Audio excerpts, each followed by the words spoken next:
Welcome back to Tour with Shailesh, to the fourth episode in the series that we are conducting right now on Indian healing and wellness. And today we are going to talk about astrology, which is a very sought after topic today, especially in these times. And Guruji is here with us to speak on the same. So Guruji, welcome back. Namaste. Namaste. So let's begin with the basic question. Even though there are many answers out there, we would like to hear your interpretation of the same. What is astrology? Astrology in Indian term, Yogi Shastra. Yogi means the light of God or effulgent. Shastra means science.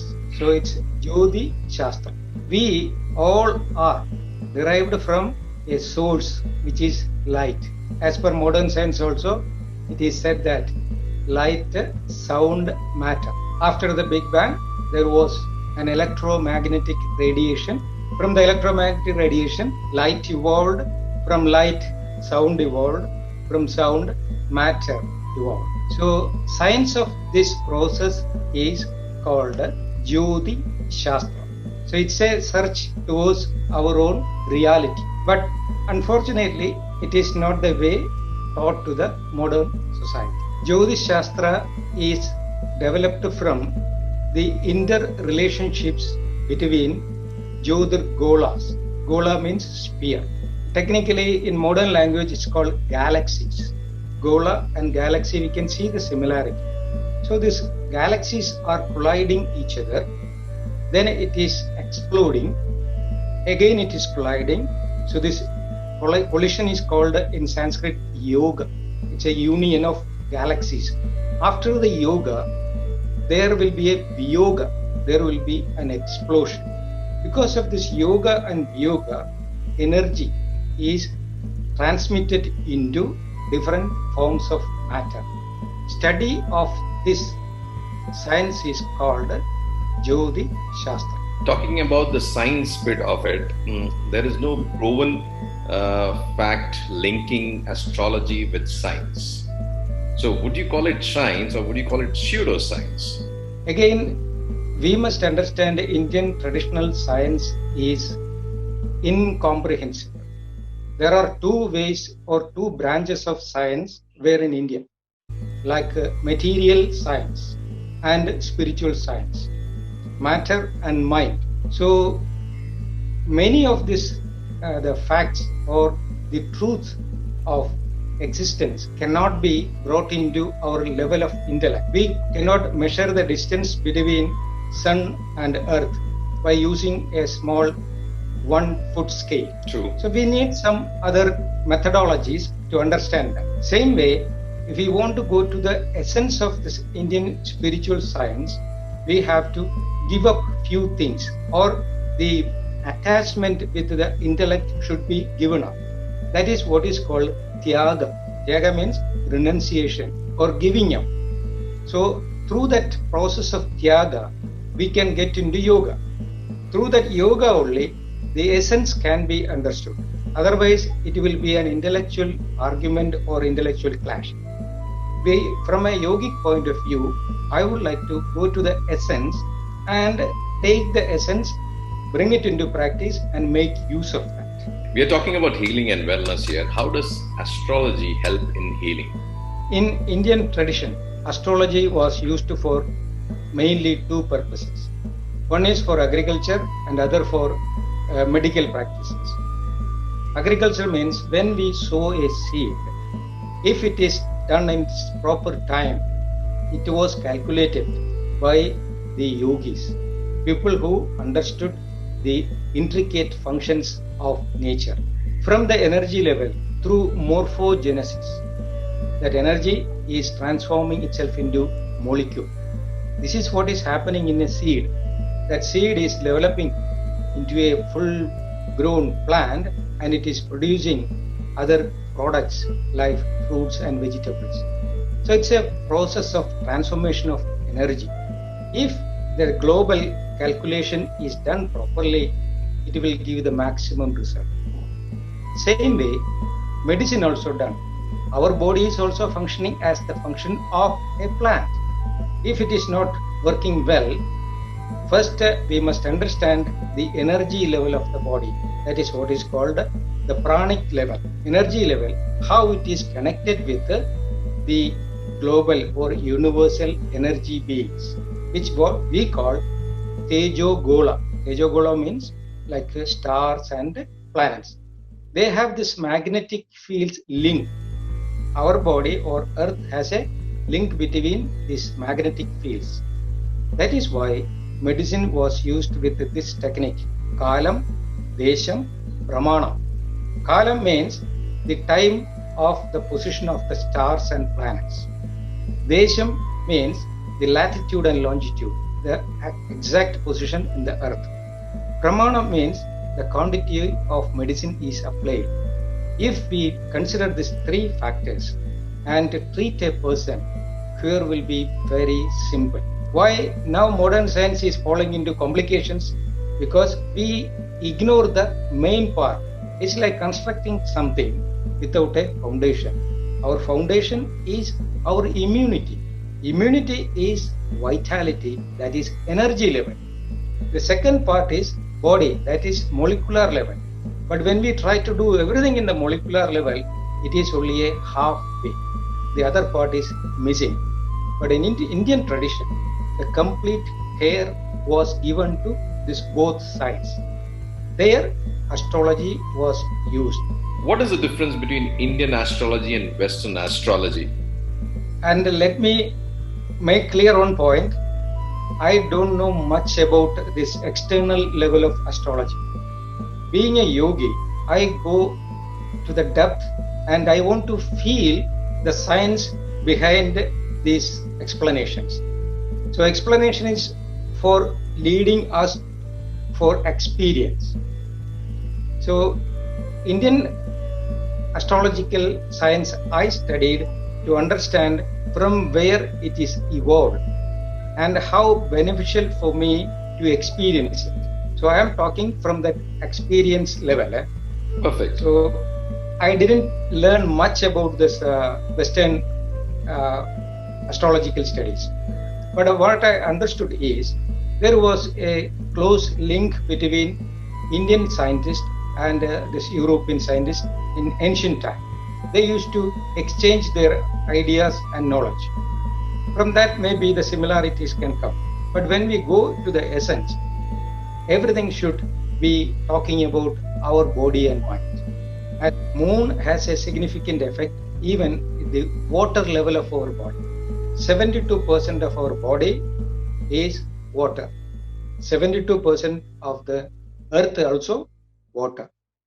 So during this full moon day and new moon day, you can see the ocean will be rough. Why? Because moon will affect the water level of the earth. Same thing, that effect will be in our body also. But if we are intellectually, rigid, these minute functions will not be noticed. But mentally disturbed people, they are very sensitive. Because of that sensitivity, that change will be manifested. It will be more visible. Same way, people who are having asthma, that full moon day and new moon day, asthma will be aggravated. Animals, they will start making some sounds because they are ready for fertilization. So the creation, management, action, everything is directly linked with the moon for all earthly living organisms. From the moon, it is linked with the sun. From sun, it is connected to other 27 stars. From that 27 stars, it is linked with the macro system. So micro and macro are really one in our intuitive level. But in our intellectual level, these are all different multitudes of manifestations. So Indian astrological science is focusing on experience, and it is instructing everybody to go to the depth and be one with that. From the intellectual level, you can explain, but that explanation should be converted into experience. Then only it will work. Otherwise, it will become a commodity to sell. So here the main dangerous part comes. When you try to explain any kind of spiritual practices, then it will convert itself into a commodity and the commerce will come in. But in India, people were handling all these things were yogis because they are detached from material achievements. From the matter level, you should go to energy level. Then only that person was qualified for practicing that. So this knowledge cannot be sold. It should be exchanged. During that exchange, people has to survive. Then certain dakshinas were given. It was not a commodity to sell. It was only for share.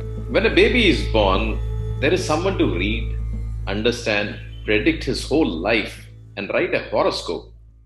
How is that humanly possible? This horoscope writing or the figures and all these things are only some guidelines. Like suppose you try to climb Mount Everest. A person who had already conquered Mount Everest might have made some notes saying that, okay, in this altitude, I confronted with certain things and I overcome with these kind of precautions or preparations. Then I reached to that altitude, I was confronting with another one. So his experience was given as a diagram. And when you try, it is a guideline for you. How to prepare yourself, how to take other precautions. That's all. Then the journey should be carried out by yourself and the experience will happen when you reach to that level only. Same way, the horoscope is say guidance for preparing our life in future. A baby is born. So the scientist is saying this. In particular latitude and longitude, this baby is born in this time. So he will calculate the planetary positions during that time and how much or how efficient the magnetic vibrations were there in that particular point. Then what can happen because of this cosmic change, or it keep on rotating? The energy levels will change. It can be calculated. It is pure mathematics. So that is why you can see 12 columns in the horoscope. So 360 degrees divided into 3. Each degree is 30 degrees. Each column is 30 degrees. So they will find the positions of the stars and planets in this diagram and where the baby was born. After 11 years, 22 years, how these planets and stars will keep changing their position. And accordingly, the magnetic vibration will be varying. Then we can get a fair idea because of these vibrations, how our body and mind will start changing. It's only a calculation. And based on that calculation, we can prepare our life. And the prediction is a business. This information as a preparation is science. So I am not falling into prediction. I don't believe also. But I can say 50% of these instructions from our masters about the planetary positions and the influence in our body and mind. And as a yogi, I am experiencing it. It is an exploration of our real potential. There we can declare that aham, the feeling of I and me, Brahmasmi, the whole universe is in a vibration and I can transform myself into that. The purpose of astrology is based on this reality. Other things are, like comfortable instructions and practices for our life. So what you're basically saying is that there is a master plan developed with years of experience, and based on that, all these predictions are made. It's like standard operating procedures that we follow in corporate organizations today. Perfectly, yes. There are many who believe they are destined to do things. Then there are a count few who believe in creating their own destiny. And then there is a majority who just float around seeking to find a place between these two. How does astrology help all three? Let us come to know what destiny is. The word meaning, destiny. There is a cosmic design for each and every molecular existence. That cosmic design is called destiny. Nobody can change it because no need to change because it's happening. Nobody is away from that. But intellectually, it can be said, this is a belief, it can happen, it cannot happen. So forget about intellect. Go more deep into instinct. When we get into the instinct, these confusions will vanish. This is what is said, Yaga. Get rid of this, the attachment with the intellectual complications. Then close your organs, eyes, ears, everything is closed, and look inside. There you will come to know there is a perfect design for each and every molecule, not only in this body, but also whole universe. That design is called destiny, and we are enjoying that destiny. The moment we move away from that design, intellectually, the body machine will not function at ease. This is what is called disease. It is everybody's responsibility to get rid of this intellectual bondage and rely on the instinctive vibrations within. The moment we understand that vibration, these confusions will vanish. Then no need to believe in anything. Why do we believe? Because we don't know. That is why we are forced to believe. So when belief comes, there can be a rejection. Okay, one person say, I believe. He doesn't know. The other guy is saying that I don't believe. He also doesn't know. When the experience comes, the significance of belief also will be vanished. So it's our responsibility to look inside and experience this. Astrology is leading to that purpose. I think I can relate well with what you have just said, because my visit to your healing village was to see the facility. But after the interaction with you, my instinct told me that we should get into a conversational mode and do a series on different aspects of healing. Yes. And call it destiny. We are talking. There is a series which is under development, and I'm sure a lot are getting benefited out of it. Yes, of course. I think we'll wrap it up here, Guruji, because this is an unending topic and it was a nice interaction. Next one is going to be a very interesting topic, but this time I'm not going to tell you what it is all about. It will be coming up in 2 days' time. So don't forget to like, comment, share, and hit the notification button to stay subscribed and get the notification on time. This is Shailesh signing off until the next one.